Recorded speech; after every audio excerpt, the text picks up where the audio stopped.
Hello friends, welcome to YouTube channel Sanjay Jha speaks. साथियों, मैं Sanjay Jha channel की ओर से एक बार फिर आप सभी का अभिवादन करता हूं। और आज हम जिक्र करेंगे इंग्लैंड की, आज हम जिक्र करेंगे भारत की, और आज हम जिक्र करेंगे कोहिनूर को लेकर इंग्लैंड और भारत के बीच जो कुछ भी चल रहा है उसके बारे में। साथियों, आपको याद होगा वर्ष 2019 में हमारे विदेश मंत्री एस जयशंकर ने लंदन और वॉशिंगटन में कहा था कि लगभग 200 साल की औपनिवेशिक शासन के दौरान ग्रेट ब्रिटेन ने भारत से $45 ट्रिलियन की लूट की। लूट से मतलब है कि विभिन्न रूपों में भारत से धन इंग्लैंड के लोग अपने देश ले गए। और उसके बाद अभी कुछ दिन पहले की बात है, यानी 14 जनवरी को रूस के राष्ट्रपति पुतिन ने भी लगभग इसी लाइन पे कहा था कि इंग्लैंड के लोगों ने भारत में जब भारत को गुलाम बनाया था, वहाँ शासन किया था, तो उस दौरान उन्होंने लगभग 16 करोड़ लोगों की हत्या की, 16 करोड़ लोगों की मौत के जिम्मेदार हैं ये लोग, और इन्होंने भारत से अरबों डॉलर की लूट की। दोस्तों, ये सारी चीज़ें जो है ये किसी कहानी का हिस्सा नहीं है, बल्कि कुछ रिसर्च इंस्टीट्यूट की शोध का नतीजा है। अब दोस्तों, इसी कड़ी में हम आगे बढ़ते हैं और हम आपको बताते हैं कि भारत से इंग्लैंड ने जो कुछ भी लूटा था उसका मतलब क्या है। दोस्तों, अभी आपको याद होगा कि 6 मई 2023 को इंग्लैंड में किंग्स चार्ल्स द थर्ड ने सत्ता संभाली है। सत्ता से मतलब है उनका राज्यारोहण हुआ है। एलिजाबेथ सेकंड की मौत के बाद उनके पुत्र को ये गद्दी मिली है, किंग्स चार्ल्स थर्ड को। अब 6 मई को जब उनका राज्यारोहण हुआ तो पारंपरिक तौर पे इंग्लैंड में जब किसी का राज्यारोहण होता है, राज्याभिषेक होता है, तो वो जो क्राउन पहनता है, जो मुकुट पहनता है, उसमें कोहिनूर हीरा लगा होता है। और ये महारानी विक्टोरिया के समय से चला रहा है। ये 1849 के बाद से चला रहा है, जब अंग्रेज भारत से कोहिनूर हीरा ले गए थे। लेकिन इस बार आश्चर्यजनक रूप से जब किंग चार्ल्स का राज्यारोहण हुआ तो उनकी जो पत्नी है, जिसको ये ताज पहनना था और जिसमें कोहिनूर हीरा जड़ित होना था, वो कोहिनूर उस ताज से गायब मिला। यानी जो कमिला ब्राउन है, किंग चार्ल्स की पत्नी है, उन्होंने इस ताज को नहीं पहना। उसके बाद से लेकर ब्रिटेन की मीडिया काफ़ी परेशान है और इसको लेकर के तरह तरह की न्यूज़ दी जा रही है कि आखिर कोहिनूर हीरा से जड़ा ताज किंग चार्ल्स की पत्नी ने राज्यारोहण के समय में क्यों नहीं पहना।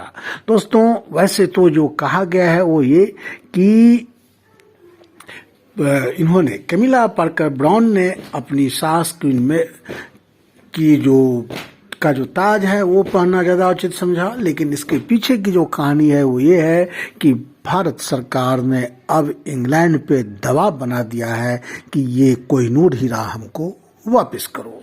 और किसी भी विवाद से बचने के लिए भारत के दबाव में आकर के इंग्लैंड की रानी ने उस ताज को नहीं पहना। दोस्तों, इसी को लेकर के जो इंग्लैंड के अखबार ने काफ़ी कुछ लिखा है कि भारत कोहिनूर हीरे सहित ब्रिटेन के संग्रहालयों में रखी मूर्तियों और औपनिवेशिक युग की अन्य कलाकृतियों को वापस लाने के लिए एक प्रत्यावर्तन अभियान की योजना बना रहा है।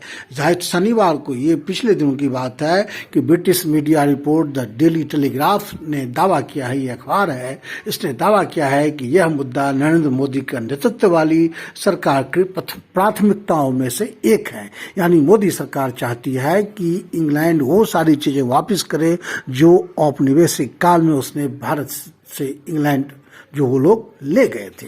कहा जाता है कि भारतीय पुरातत्व सर्वेक्षण ASI ने स्वतंत्रता के बाद से देश के बाहर तस्करी की गई वस्तुओं को पुनः प्राप्त करने के लिए प्रयास शुरू कर दिया है और केंद्र सरकार उसमें उसका सहयोग कर रही है। अब ये टेलीग्राफ के अनुसार नई दिल्ली में अधिकारी लंदन में राजनयिकों के साथ समन्वय नई दिल्ली के अधिकारी लंदन में राजनयिकों के साथ समन्वय कर रहे हैं ताकि औपनिवेशिक शासन के दौरान युद्ध की लूट के रूप में जब्त की गई तथा कुछ ज्ञान पिपासु लोगों द्वारा ऐसी कलाकृतियों को रखने वाले संस्थानों से जो यहाँ से ले गए थे कलेक्ट करके उनको वापस लाने के लिए अनुरोध किया जा रहा है। इस अखबार के अनुसार प्रत्यावर्तन का लंबा काम सबसे आसान लक्ष्य छोटे संग्रहालयों और निजी संग्रहकर्ताओं के हाथ से शुरू होगा जो शिक्षा से भारतीय कलाकृतियों को सौंपने के इच्छुक हो सकते हैं और फिर प्रयास बड़े संस्थानों या शाही संग्रहालयों तक किए जाएंगे। यानी पहले छोटी छोटी चीजों से शुरू होगी भारत लाने की अभियान जो अंत में कोहिनूर तक पहुंचेगा। अब दोस्तों, इसी क्रम में जब कमिला ने कोहिनूर से किनारा किया तो उसके बारे में भारत के वरिष्ठ अधिकारियों का मानना है कि इस तरह की ऐतिहासिक कलाकृतियां एक मजबूत राष्ट्रीय सांस्कृतिक पहचान को सुदृढ़ कर सकती है। सांस्कृतिक मंत्रालय में एक संयुक्त सचिव लिली पांड्या है, उन्होंने कहा है कि प्राचीन वस्तुओं का भौतिक और अमूर्त दोनों मूल्य है। वे सांस्कृतिक विरासत, सामुदायिकता की निरंतरता और राष्ट्रीय पहचान का हिस्सा है। इन शिल्पकृतियों को लूटकर आप इस मूल्य को लूट रहे हैं और ज्ञान एवं समुदाय की निरंतरता को तोड़ रहे हैं। कोहिनूर पिछले हफ्ते ब्रिटेन में राज्याभिषेक समारोह में के समय सुर्खियों में था जब रानी कमिला ने अपने मुकुट के लिए वैकल्पिक हीरे का चुनाव को चुनकर एक राजनीतिक विवाद को टाल दिया। यानी इंग्लैंड को डर था कि अगर राज्यारोहण के समय कमिला ने उस मुकुट में उस हीरे को पहना कोहिनूर को तो इससे भारत नाराज होगा और भारत जब नाराज होगा तो आज की तारीख में इससे इंग्लैंड को नुकसान हो सकता है। जैसा कि आप जानते हैं कि फ्री ट्रेड को लेकर के भारत और इंग्लैंड को वार्ता चल रही है, इसमें जितना फायदा भारत को है उससे कहीं ज्यादा फायदा ब्रिटेन को है। तो इन चीजों को देखते हुए और विश्व समुदाय में भारत के बढ़ते दबदबे को देखते हुए और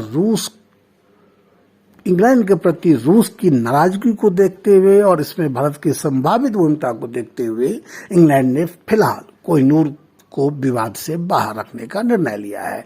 लेकिन इंग्लैंड के अखबार इन चीजों को लेकर काफी परेशान है कि भारत इंग्लैंड पे दबाव बना रहा है और उन सभी चीजों को वापस लेने की कोशिश कर रहा है जो उसने किसी समय में भारत से लेकर के भारत से किसी न किसी रूप में लूट करके यहाँ से वो लोग ले गए थे।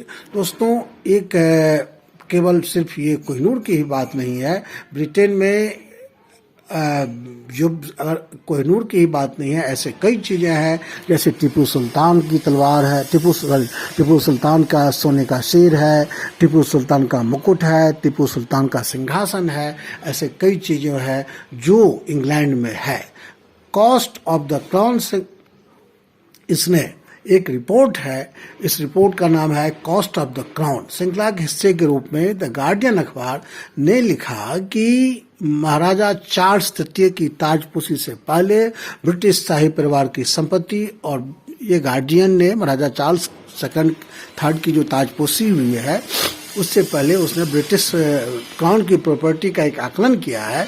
इस रिपोर्ट में इंडिया ऑफिस के अभिलेखों से कुछ मदद ली गई है और उसमें ये लिखा गया है कि इसके संदर्भ में पंजाब, इसमें कोहिनूर का जिक्र किया गया है जो पंजाब के तत्कालीन महाराजा रंजीत सिंह